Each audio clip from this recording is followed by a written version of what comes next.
শ্রীনগর নামার পর আমাদেরকে ড্রাইভার পিক আপ করতে এসেছিল। ফোনে যোগাযোগ করে ড্রাইভার আমাদেরকে পিক আপ করে নিয়েছিল এবং ড্রাইভারটা বেশ ভালোই ছিল, কথাবার্তা সারা রাস্তা আমাদেরকে শ্রীনগরের রাস্তাগুলো বুঝাতে এদিকে কি ওদিকে কি বুঝাতে নিয়ে যাচ্ছিল। আমাদের খুব ভালো লাগছিল। সারা চারধার সৌন্দর্যে ভর্তি, আমাদের কলকাতার মতো নয়।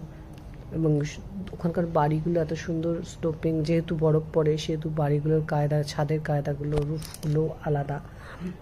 ওইগুলো দেখতে দেখতে বেশ দু সাইড দেখতে এবং ড্রাইভারের গল্প শুনতে খুব ভালোভাবেই আমাদের পথটা কেটে গেল এবং আমাদেরকেও নিয়ে চলে গেল যে ট্যুর প্যাকেজ লোক যে আমাদের হোটেল ঠিক করে রেখেছিল সেই হোটেলে।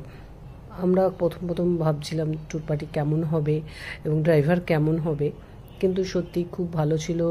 যে ট্যুরিস্টের মালিক ছিল, মানে ম্যানেজার, ও সুমন, ও খুব ভালো ছিল। ও এবং যেমনভাবে ব্যবস্থা করেছিল আমাদের কোনো অসুবিধা হয়নি। আমরা সুন্দরভাবে ড্রাইভারকে খুঁজেও পেয়ে গেছিলাম। আর যেহেতু হাজব্যান্ডের পোস্টপেড লাইন, সেই জন্য জিওর পোস্টপেড লাইন ছিল বলে ফোনটা পেয়ে গেছিলো সহজেই।